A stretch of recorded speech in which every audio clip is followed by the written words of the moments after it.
Welcome to Carey Bros Pros, the podcast for construction pros by construction pros, because good information is always the best tool in the bag. Now, here are James and Morris Carey. That's right. We are brothers, it's true, and licensed professional contractors, and as such, we've had the opportunity to work with some amazing clients. You bet. You have to keep in mind that when you take on a project, especially a new home builder or remodel, you're dealing with something very personal to your client.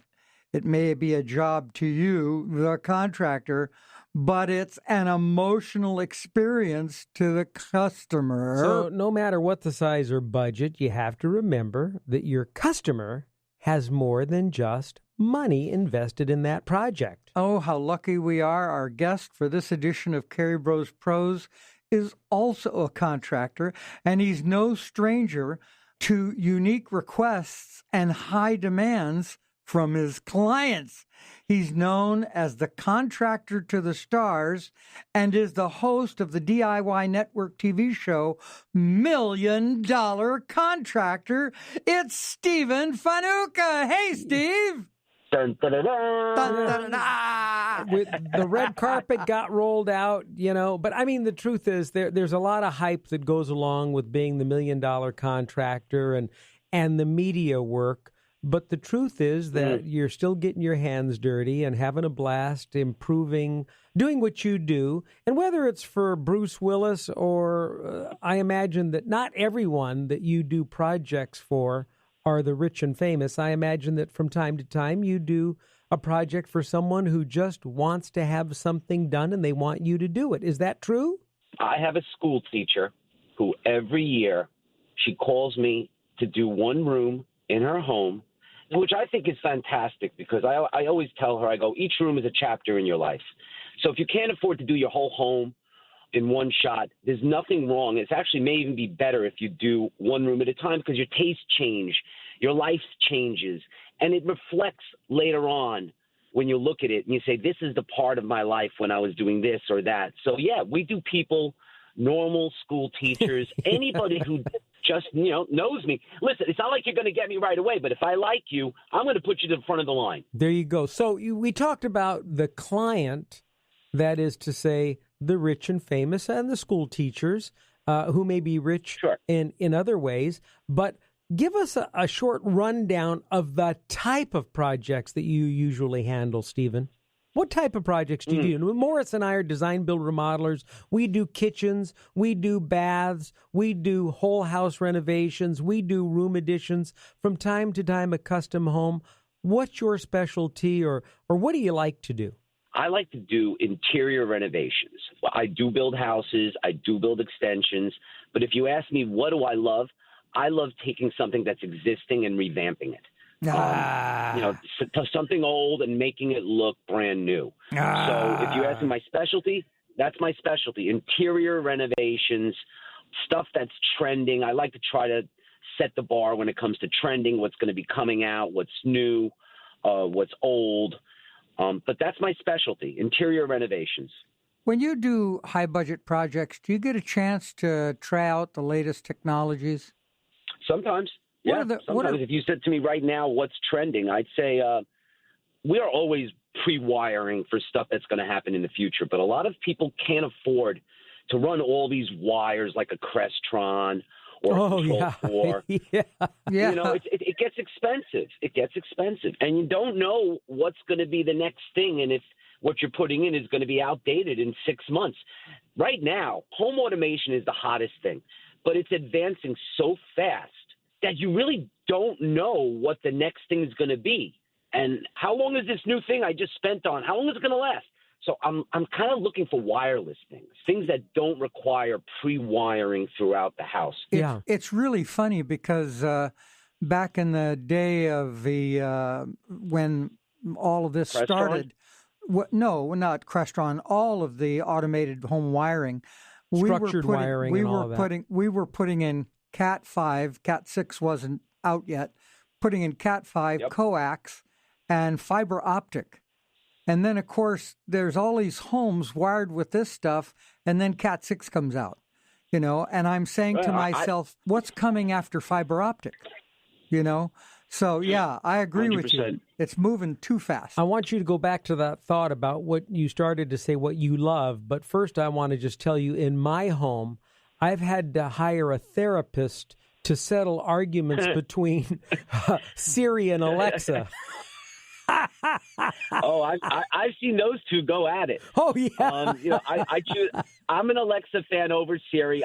I'm very disappointed in Siri, if you really ask me. I think she just doesn't know enough, and she's stubborn. She doesn't want to learn it.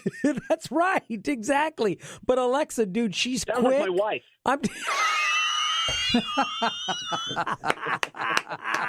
Well, Every listen. time I tell her something, she goes, "I don't know what you're saying." That's right. Well, you know what? Next week I celebrate my 37th wedding anniversary with my bride, and we've only had one argument, Stephen.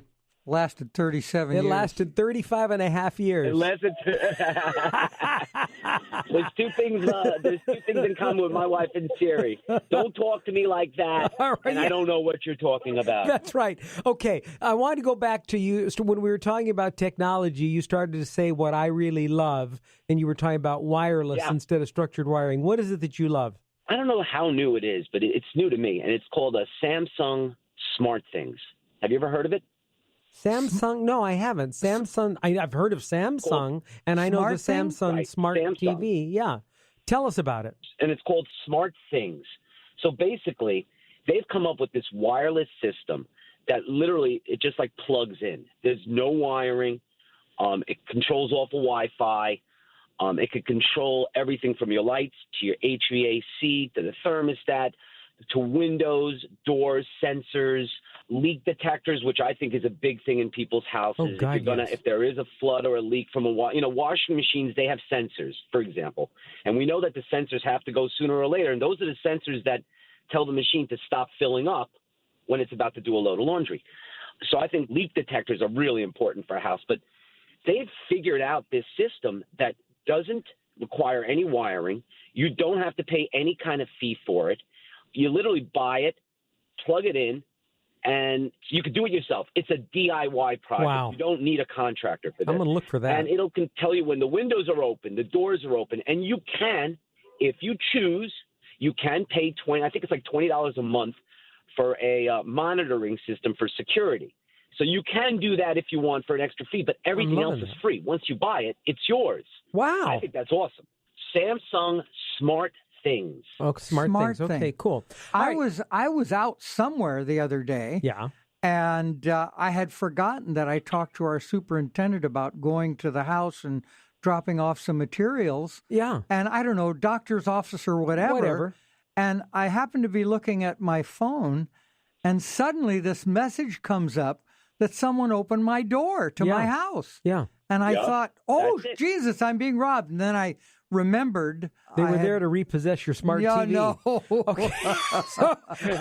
So, Stephen, as the $1 million contractor, we're sure that our fellow pros listening might think that when money is no object on a project, then things always work out smoothly.